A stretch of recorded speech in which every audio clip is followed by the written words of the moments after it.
Santo día, queridos legionarios, en este nuevo día 15 de noviembre de 2022, que Dios nos regala para hacer méritos para la vida eterna mediante el auxilio de su divina gracia. Pidamos esa gracia para realizar esta séptima reflexión sobre la Legión de María, para que esta labor sea para su mayor gloria y bien de la Legión. Comenzamos con las oraciones del inicio. En el nombre del Padre, del Hijo y del Espíritu Santo. Amén. Ven, Espíritu Santo, llena los corazones de tus fieles y enciende en ellos la llama de tu amor. Envía, Señor, tu Espíritu y todo será creado y renovarás la faz de la tierra. Oh Dios, Padre nuestro, derrama los dones de tu Espíritu sobre el mundo. Enviaste al Espíritu a tu iglesia para iniciar la enseñanza del Evangelio.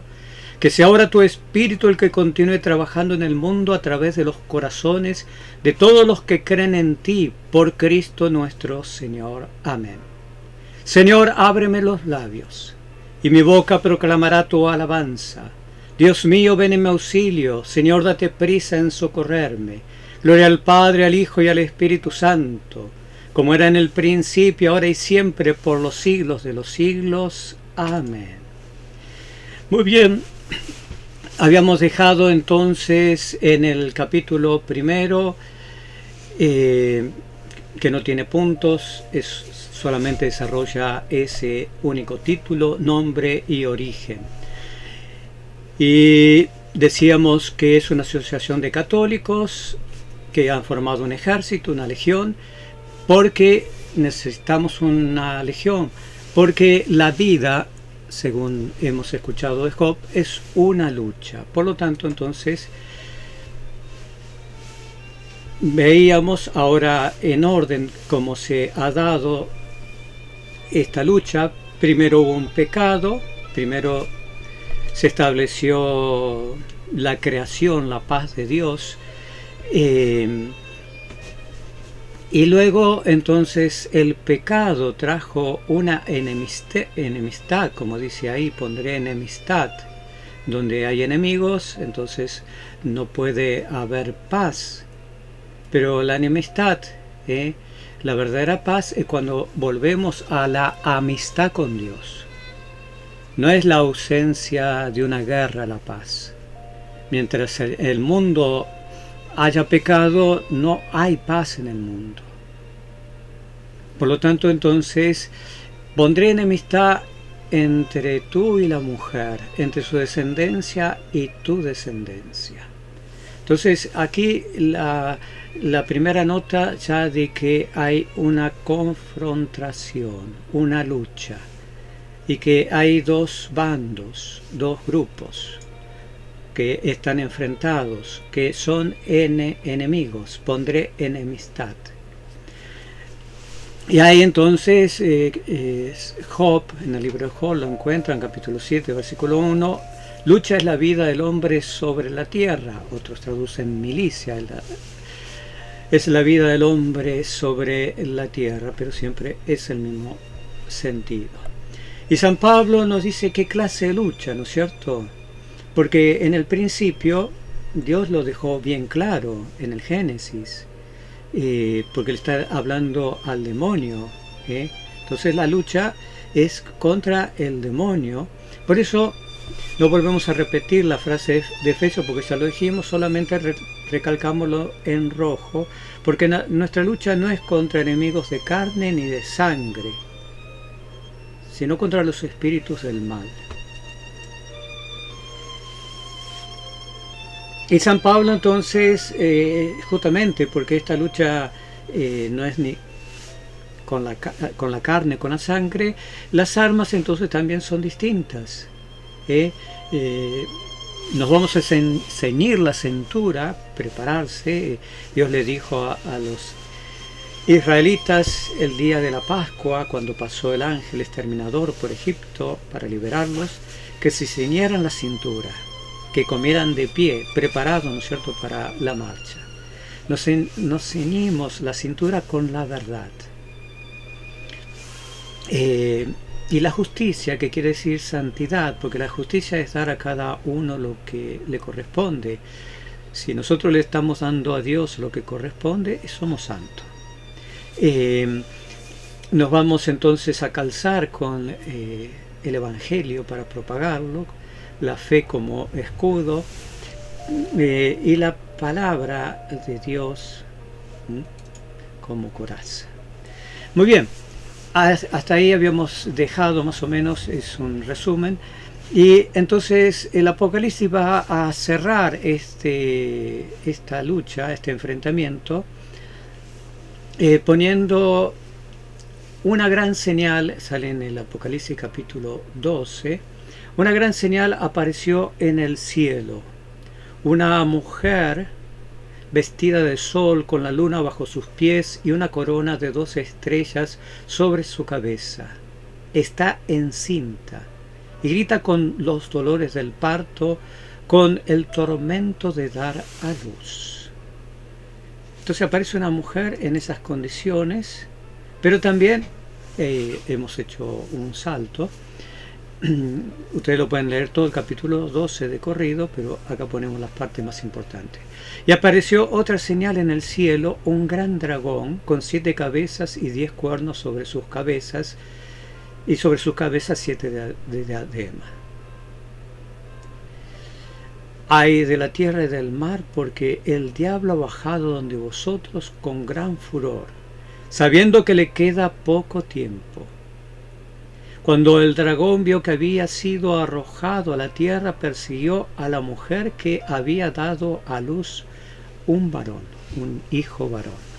Es decir, entonces la mujer, esa que habíamos visto en la otra diapositiva, se va a enfrentar en lucha, como en el Génesis al comienzo, ¿no es cierto?, en una lucha. Pero ya acá llegamos a la lucha definitiva, porque como ven, al demonio le queda poco tiempo. Y entonces persiguió a la mujer que había dado al hijo varón. Entonces el dragón vomitó de sus fauces como un río de agua detrás de la mujer para arrastrarla con sus corrientes. Pero la tierra vino en auxilio de la mujer, abrió la tierra su boca y tragó el río vomitado de las fauces del dragón. Entonces, despechado contra la mujer, se fue a hacer la guerra a los otros hijos, los que guardan los mandamientos de Dios y mantienen el testimonio. Lo que queremos recalcar de este hecho que presenta el Apocalipsis es solamente ese enfrentamiento entonces que hay entre el demonio. Ve, así lo dijo Dios al principio en el Génesis, y así también lo dice al final en el Apocalipsis, el primer libro de la Biblia y el último libro de la Biblia, el Génesis y el Apocalipsis. Y los dos presentan entonces este enfrentamiento que en los demás libros se va mostrando, pero acá se lo presenta bien con claridad. No vamos a hacer el análisis del texto, ¿no es cierto? Este texto se lo aplica a la Santísima Virgen, incluso la Virgen de Guadalupe aparece con todos esos signos, la luna, el sol por detrás, las estrellas. Pero en realidad, sí, está muy bien aplicado a la Virgen este texto. En realidad se está refiriendo al pueblo de Israel, pero en concreto a los judíos. Se está hablando de la conversión de los judíos al fin de los tiempos, en esa lucha final. Por eso está sufriendo los dolores de parto. Con dolores los judíos van a reconocer al Mesías, lo van a dar a luz al Mesías, ¿no es cierto?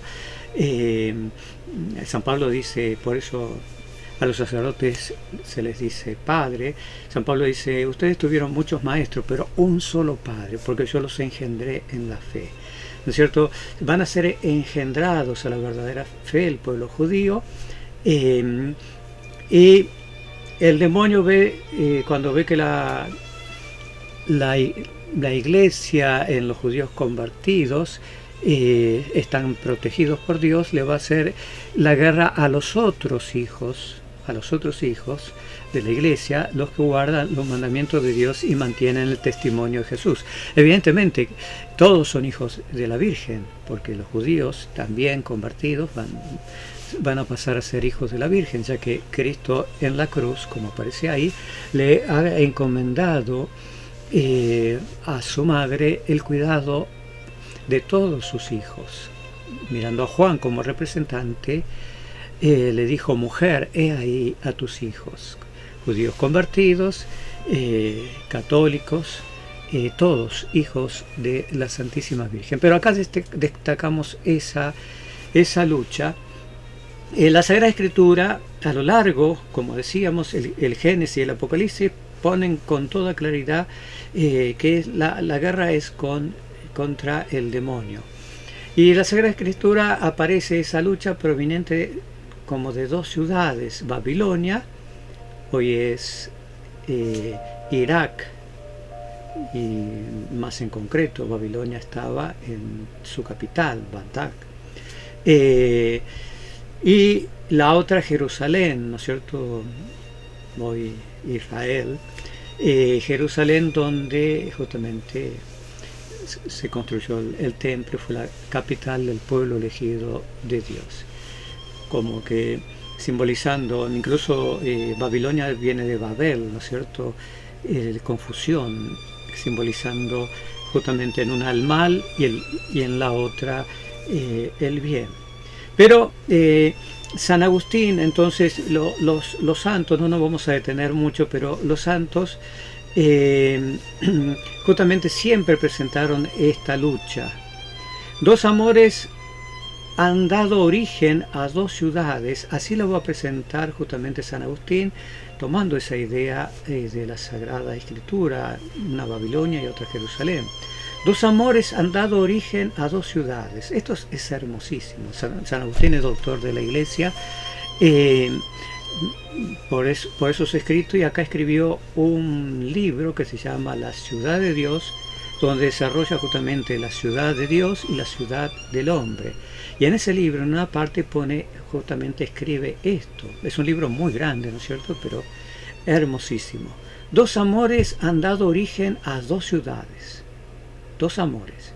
El amor de sí mismo hasta el desprecio de Dios, ¿no es cierto?, propio del orgullo, de la soberbia, del pecado, del demonio que no ha querido ser como Dios, y nosotros también que no queremos ser obedientes a Dios. Entonces el amor a sí mismo hasta el desprecio de Dios, la ciudad terrena.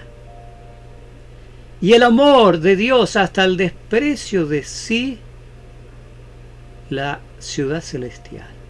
El amor de Dios hasta el desprecio de sí. La primera se gloría en sí misma, la ciudad terrena del hombre. La segunda se gloría en el Señor. Siempre presentando estos dos. Pero San Agustín va a decir con toda claridad que esas dos ciudades no son como Babilonia, ¿no es cierto?, ahí hoy sería Irak, y Jerusalén hoy sería en Israel, ¿no es cierto?, con esa distancia que no es mucha entre una y otra ahora, y en aquel entonces tampoco.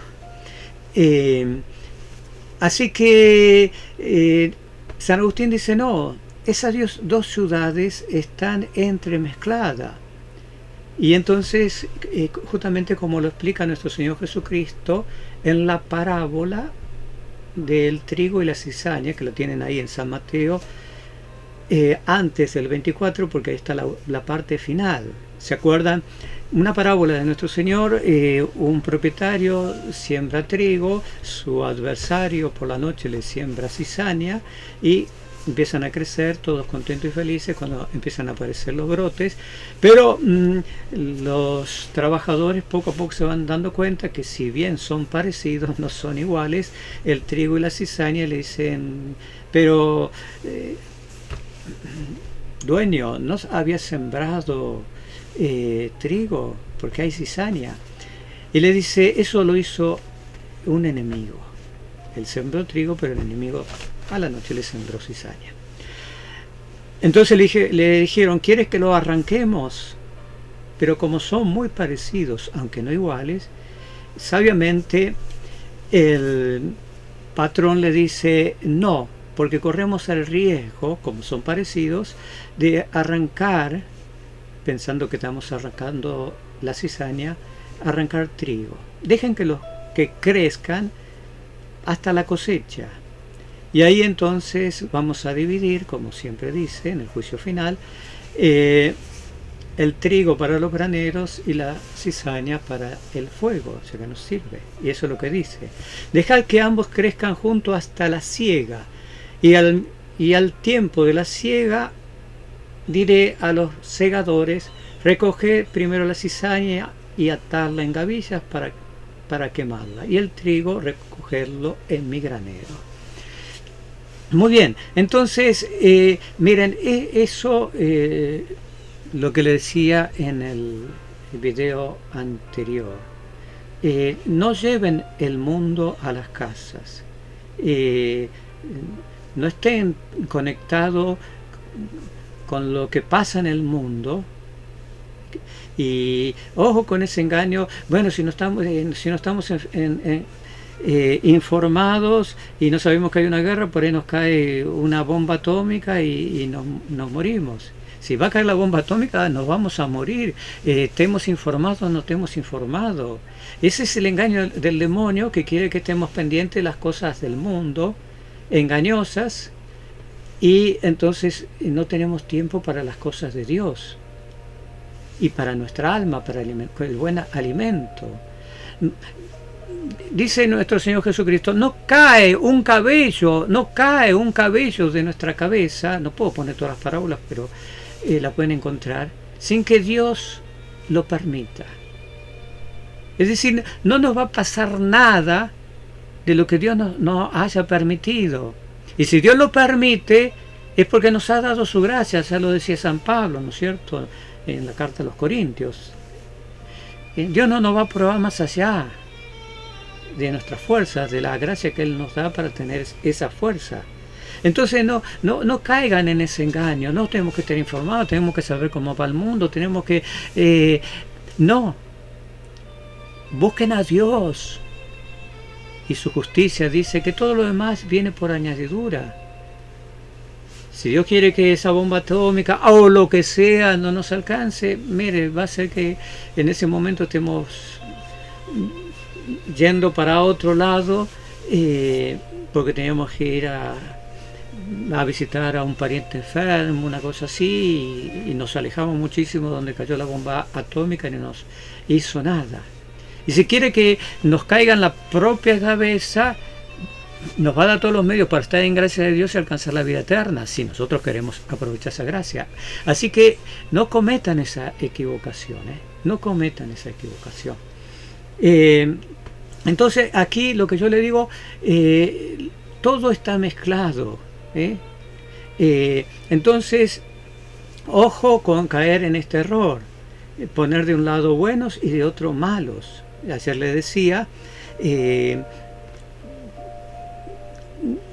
no es el demonio Putin y los rusos. Puede ser que Putin sí, puede ser que no, puede ser que los rusos sí, puede ser que no, pero lo que seguro es que hay rusos buenos y hay rusos muy perversos. Seguro que en Ucrania hay ucranianos buenos y hay ucranianos muy perversos. Es más, aquellos que son buenos, por ahí, porque todos estamos heridos por el pecado, y el que diga que no tiene pecado, dice San Juan el evangelista, miente y hace mentiroso a Dios, porque Dios dice que somos pecadores. Entonces, aún si me pueden catalogar de bueno, porque en mí está el fermento del pecado, en cualquier momento me paso al otro bando, aunque sea por unas horas, un día, hago algo malo, después me arrepiento y todo lo demás. No caigan en eso de ángeles y demonios. Ellos sí están muy bien marcados, pero los seres humanos no. Y las cuestiones humanas no. Y esto lo dice nuestro Señor Jesucristo en esta parábola. Hasta el fin de los tiempos. El que quiera un mundo, ¿no es cierto? Hoy, ¿cuándo se va a establecer la paz? No, hasta el fin de los tiempos va a estar todo mezclado. Hasta el fin de los tiempos nuestro Señor Jesucristo dijo: a los pobres los vas a tener con ustedes. Así que ese mundo que nos quieren presentar, lindo, bonito, sin pobreza, sin guerra, sin nada, no es posible. Y entonces no nos vayamos, estos son los buenos, estos no, está todo mezclado. Y para colmo, hoy se enfriará la caridad, dice San Pablo, en los últimos tiempos. Y eso sí, no hay caridad en nada, lamentablemente. Entonces, ven, San Agustín presentaba esta lucha como esas dos ciudades, ¿no es cierto?, y que están mezcladas. San Ignacio lo hace todavía mucho más concreto, como lo presenta la Sagrada Escritura, poniendo dos banderas en sus ejercicios espirituales. Dice: meditación de las dos banderas, la una de Cristo, sumo capitán y Señor nuestro, la otra de Lucifer, mortal enemigo de nuestra naturaleza humana. Ve cómo los santos todos lo tienen claro. Se crea la ciudad del hombre porque no se ama a Dios, y se ama a uno a sí mismo tanto que desprecia a Dios.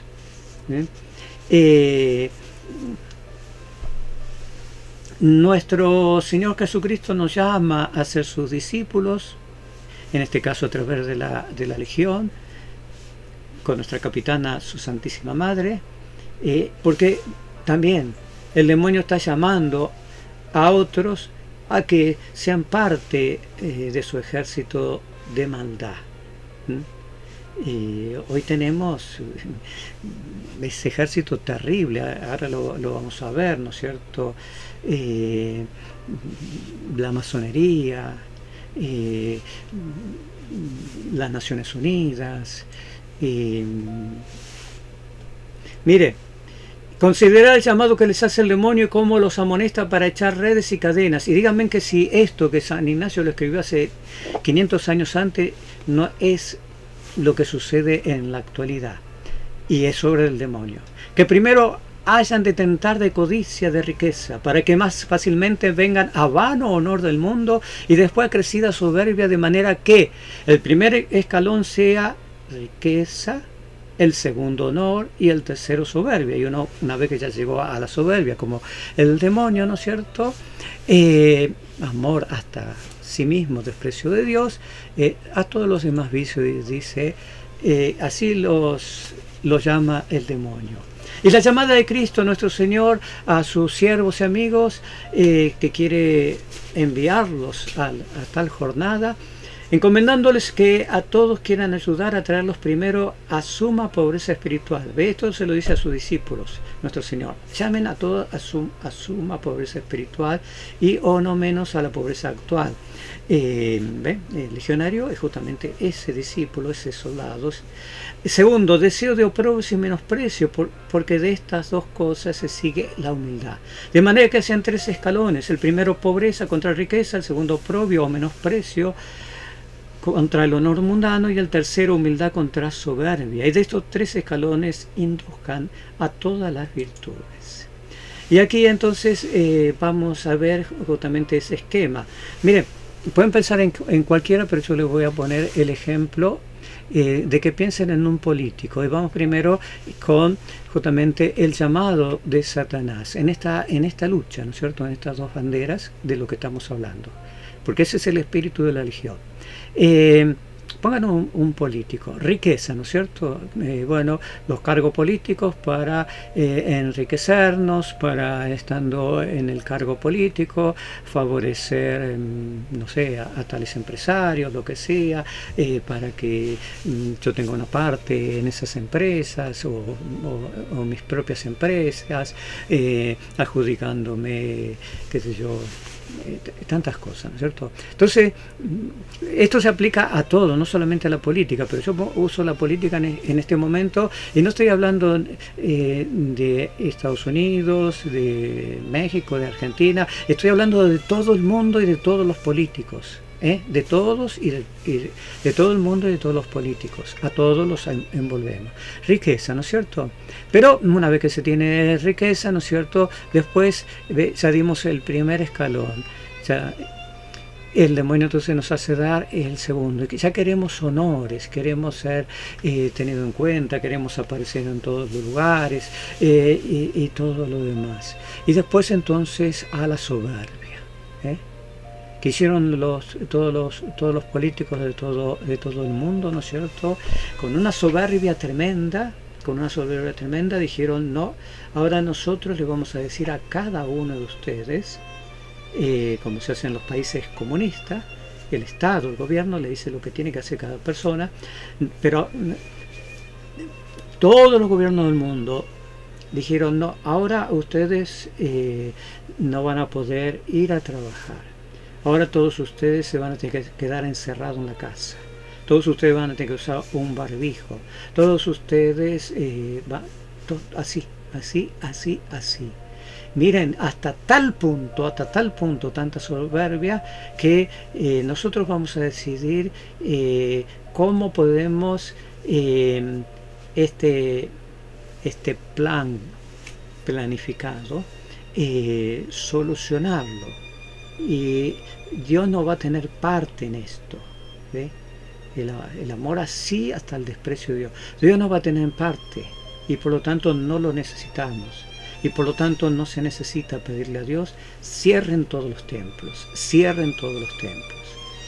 Mira, vamos a ver ahora aquí, y entonces aquí que vamos a poner un santo, evidentemente, no un santo, todos los santos vamos a ponerlos, y aquí entonces, bueno, sí, por ahí comienzan la mayoría de los santos. Si tienen algo, lo dejan así, lo dejan todo, se ponen la mano de Dios y venden sus cosas. No me detengo a explicar tantos santos que tenían tantas cosas y fueron. Muy bien.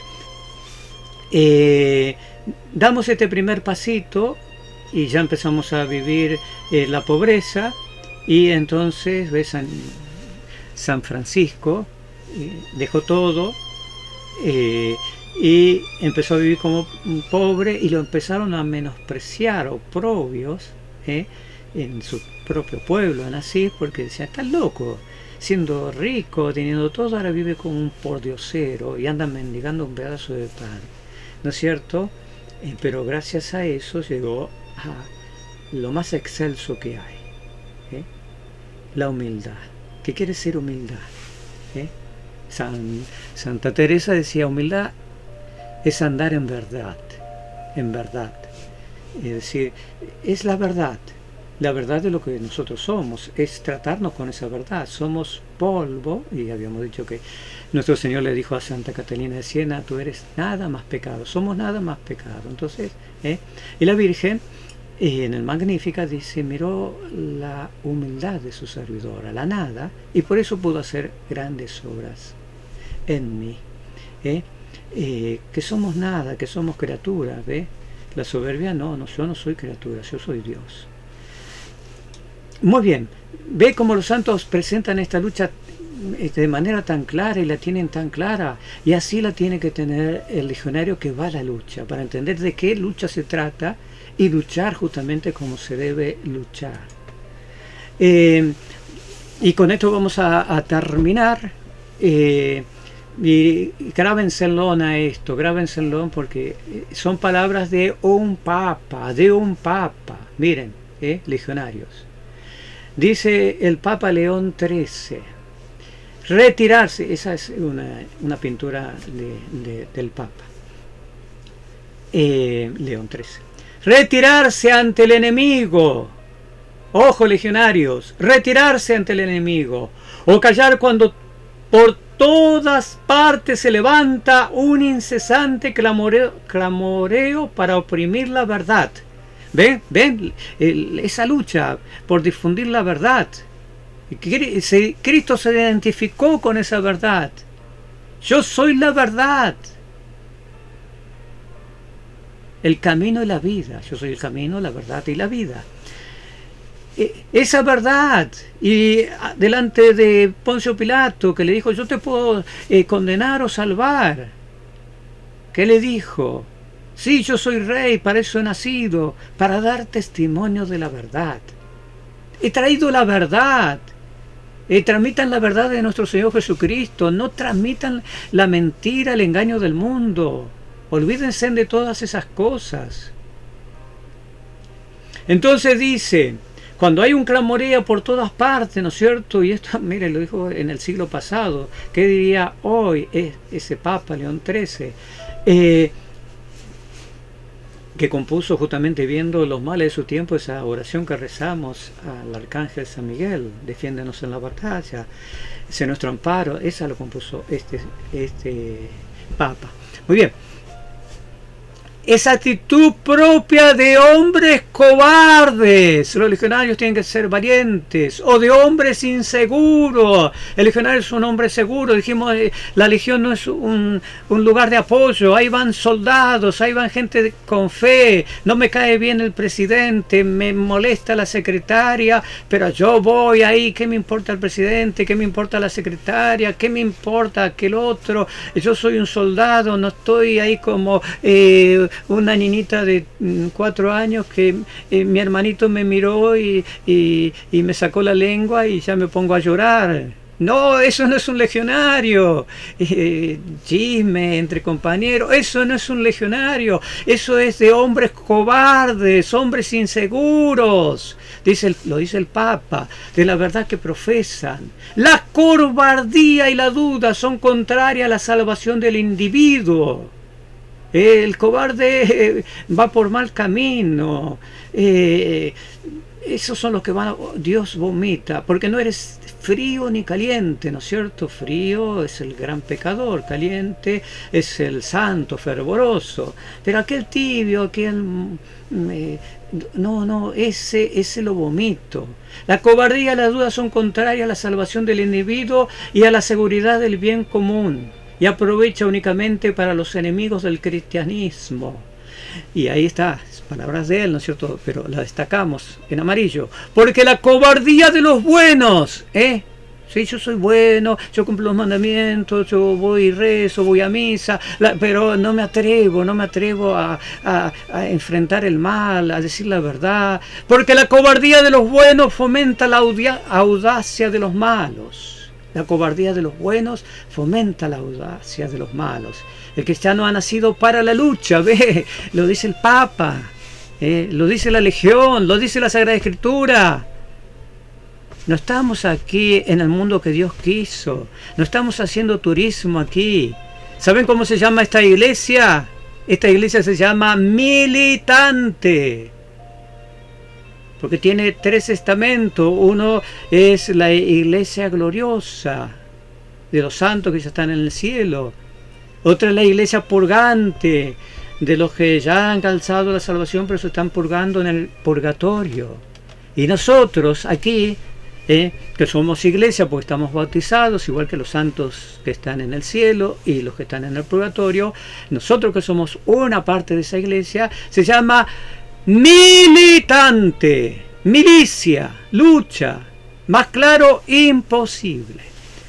El Señor esté con vosotros. Que la bendición de Dios Todopoderoso, Padre, Hijo y Espíritu Santo, descienda sobre ustedes y permanezca para siempre. Ave María Purísima.